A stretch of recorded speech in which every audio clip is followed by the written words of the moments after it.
Hi everyone, Cheese here with another GW2 video. This one is about Wintersday, specifically some of the stuff that happens on Wintersday. So if you don't know what it is, Wintersday is a holiday.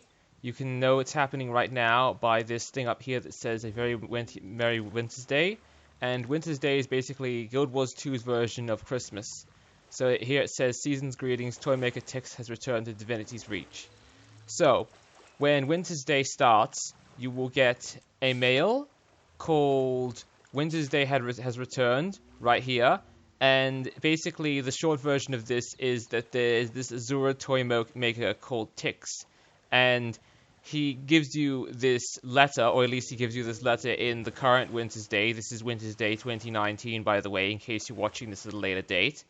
And this letter, once you get it, it will let you, if you double click it, it is an invitation to Wintersday, so it will send you immediately to Divinity's Reach. Also, if you didn't know where to go, you can click Show Me Here, and it will just show you to go to Divinity's Reach, specifically this waypoint here, the Crown Pavilion waypoint.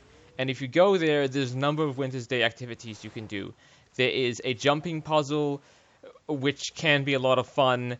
There is a race, which I definitely recommend, because even if you don't have a mount, you can still complete the race. And you will get presents for this. Two types of Wintersday presents. You will get a regular present, just called a Wintersday present, and a personal Wintersday present. The difference between these is that a regular present can be sold on the auction house or trading post in this game, the Black Lion trading post, and a personalized present is account bound to you, and you can only open it. That's the only other thing. The only thing you can do, either open it or destroy it. Don't destroy it. There are goodies inside. And it is your choice whether you want to open as many presents as you can to try and get some of the rarer items inside, such as candy cane weapon skins and snow diamonds, which currently sell for about 6 gold each compared to the 5 silver the presents are currently selling for, or a little less right now. The price dips up and down. And then the personalized presents, you can't sell them. You basically have to open them, and they contain sort of the same type of goodies. Maybe the drop rate is more, maybe the drop rate is less. But I'm not going to cover all that because other YouTubers have already covered the things like all the jumping puzzles and everything in such good detail. I'm going to cover one of the open world things you can find, which is just randomly drop presents. In fact, here's one right now.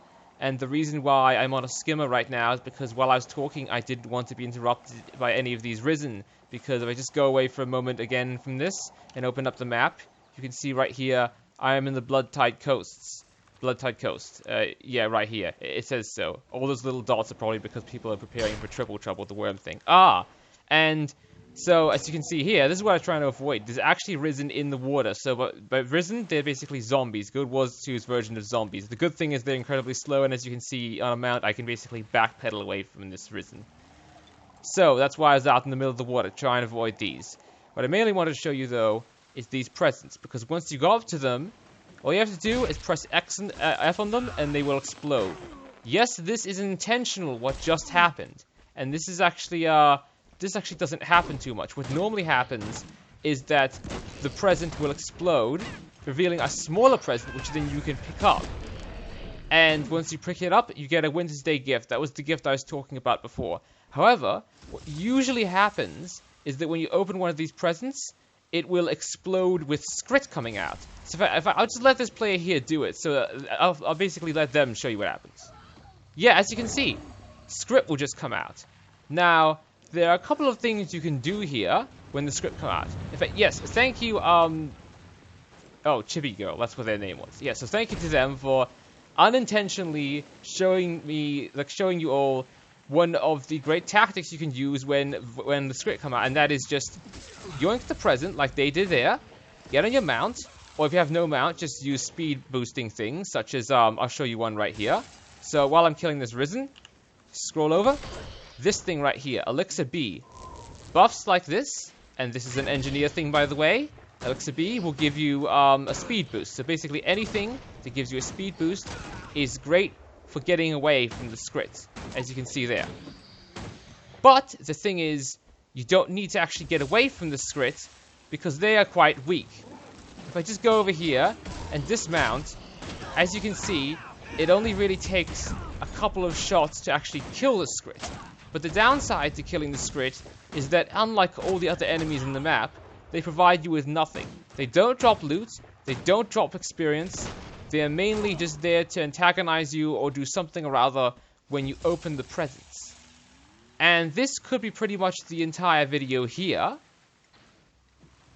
But I wanted to show you one other thing, and that's, well, skritt give you more opportunities to create mini fight clubs.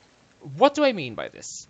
Well, Guild Wars 2 has a system I love where you can trick enemies into attacking each other.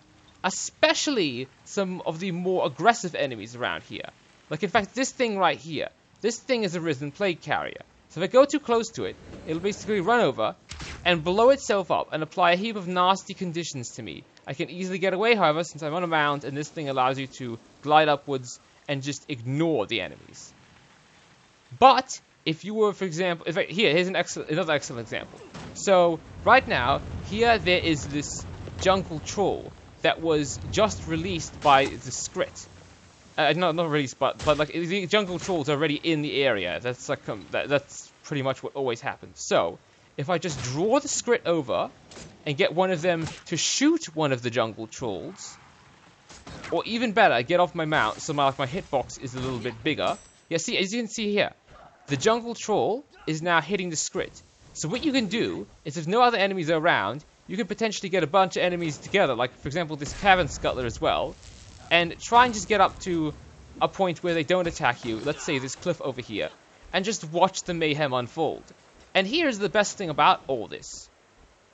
If, for example, you have a sky scale, one of the new mounts in the game, then you could just fly up in the air, because that thing can actually hover. It's a lot like a helicopter. It's much better, in fact, than my skimmer in a lot of ways. And also, it's ground attack instead of just doing some kind of stupid twirl that heals a little. It actually will flamethrow the area with its dragon breath. So that's, again, just completely awesome. Also, this jungle troll is actually now running away from me because I've gone out of its aggro radius, so it's going back to its original spot, and that'll come running back because it's like, oh wait, someone is doing damage to me. I better go over and fight them. So yeah, that's why it's coming back.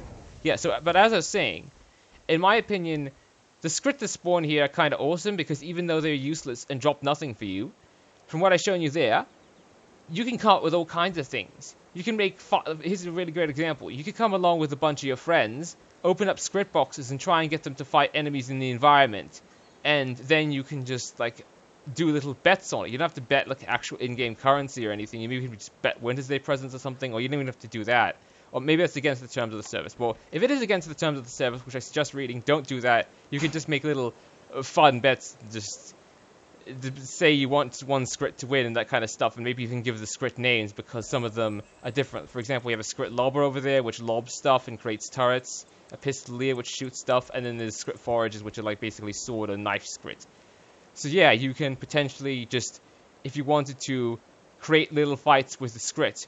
Or you could do other things, such as competing to see who can murder the skritt fastest with, like, the best build and stuff once the present opens, because everyone has to deal with the present exploding, and there's a bit of, like, time shaved off your, well, I guess, skritt killing time. So yeah, this is, in fact, yeah, this is basically it. That's all I really wanted to say about this video. Wanted to tell you about the neat things you could potentially do with these skritt and stuff like that. And if you don't end up watching this video while Wintersday is out, and I upload a little too late, you can probably do this on the next Wintersday, because I'm pretty sure these skritt and these presents have been around since Wintersday 2017. So yeah, that pretty much covers the video, and thanks for watching. I hope you enjoyed messing around with these skritt now and then. That's it, pretty much. Yeah, bye.